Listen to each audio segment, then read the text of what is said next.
नमस्कार मंडळी. पावसाळा सुरू झाल्यावर काहीतरी खमंग खायची इच्छा होते ना. तर असेच खमंग पदार्थ तयार करण्यासाठी आज आपण शिकणार आहोत भाजणीचे पीठ. तर यासाठी जे साहित्य आहे ते मी किलोच्या प्रमाणात घेतले आहे, परंतु वाटीच्या प्रमाणात किती हेही मी दिलेले आहे, त्याप्रमाणे तुम्ही करू शकता. तर सर्वप्रथम मी इथे 1.5 किलो तांदूळ घेतले आहेत आणि ते व्यवस्थित अशा पद्धतीने भाजून घेतले. त्यानंतर मी इथे अर्धा किलो ज्वारी घेतली आहे आणि ही ज्वारी ह्याच्या लाह्या फुटेपर्यंत व्यवस्थित परतून घेतली. पहा कशा व्यवस्थित लाह्या निघाल्या. त्यानंतर इथे मी अर्धा किलो गहू घेतला आहे आणि हेही आता मी छानपैकी भाजून घेणार आहे. त्यानंतर मी अख्खा उडीद घेतला आहे, हाही आता आपण व्यवस्थित भाजून घ्यायचा आहे. अशा पद्धतीने छान भाजून झालेला आहे.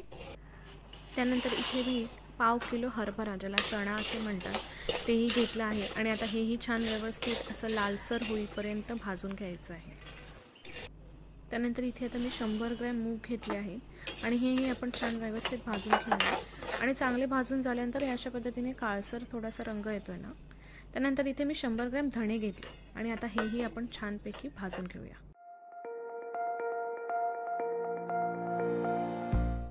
आता इथे मी ह्या 10 ग्रॅम काळ्या मिरी घेतली आहे आणि याही आपण थोड्याशा तडतडून भाजून घ्यायच्या आहे. त्यानंतर आता मी 1 चमचा मेथी भाजून घेणार आहे. हे ऑप्शनल आहे, तुम्हाला नको असेल तर वगळू शकता. सर्व साहित्य भाजून झालं आहे. आता हे आपण जाडसर दळून घ्यायचं आहे. हे भाकरीच्या पिठापेक्षा जाडसर दळून घ्यायचं आहे. अशा पद्धतीने हे भाजणीचं पीठ तयार आहे. याच प्रमाणात नक्की ट्राय करून बघा. खूप छान खमंग असं पीठ तयार होईल आणि यापासून थालीपीठ, वडे असे पदार्थही तयार करता येतात. अशाच वेगवेगळ्या पारंपरिक नवनवीन रेसिपींसाठी आमच्या चॅनलला सबस्क्राईब करा. खा, प्या आणि मजा करा.